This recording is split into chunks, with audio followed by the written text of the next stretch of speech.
च्या पुनर्वसनासाठी मुलुंडमधील 58.5 एकर जागा धानारोई पुनर्वसन प्रकल्पाला देण्याचा राज्य सरकारचा निर्णय। अमरावतीत सिटी कोतवाली पोलीस ठाण्यात रात्री उशिरा तब्बल 504 जणांवर गुन्हा दाखल करण्यात आला।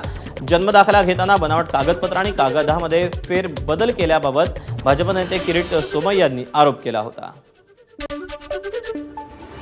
निलेश घायवळचे धाराशिवमधील पवनचक्की माफियांशी असलेले संबंध उघड। पवनचक्की कंपनीच्या कर्मचाऱ्यांना मारहाण करणाऱ्या अमोल लाखेसोबत घायवळचे कोट्यवधींचे व्यवहार। बुलढाण्यातील खामगावात मद्यधुंद महिलेचा राडा। महिलेसोबत असलेल्या पुरुषही मद्यधुंद अवस्थेत कारमध्ये मोठ्या प्रमाणात वाहन थांबून बघ्यांची गर्दी। पिंपरी चिंचवड शहरात 24वाडीत जिम मध्ये व्यायाम करत असताना अग्निशमन दलाच्या जवानाचा मृत्यू। व्यायामादरम्यान हृदयविकाराच्या झटक्याने मृत्यू झाल्याची माहिती।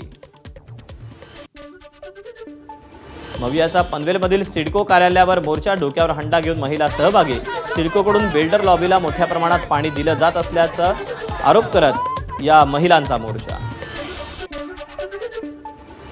माणगाव ताम्हिणी घाटात भीषण अपघात। सनरूफ तोडून दरडीतले दगड गाडीत पडले आणि महिलेच्या डोक्याला दगड लागून तिचा मृत्यू झाला।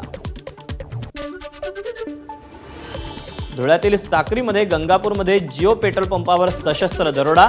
2 ते 3 जणांनी पिस्तुलाचा धाक दाखवत पेट्रोल पंपाच्या कार्यालयातून 15 ते 20 हजार रुपयांची रोख रक्कम चोरून नेल्याची माहिती। बातम्यांसोबत बुलेटिनमध्ये वेळ झाली एका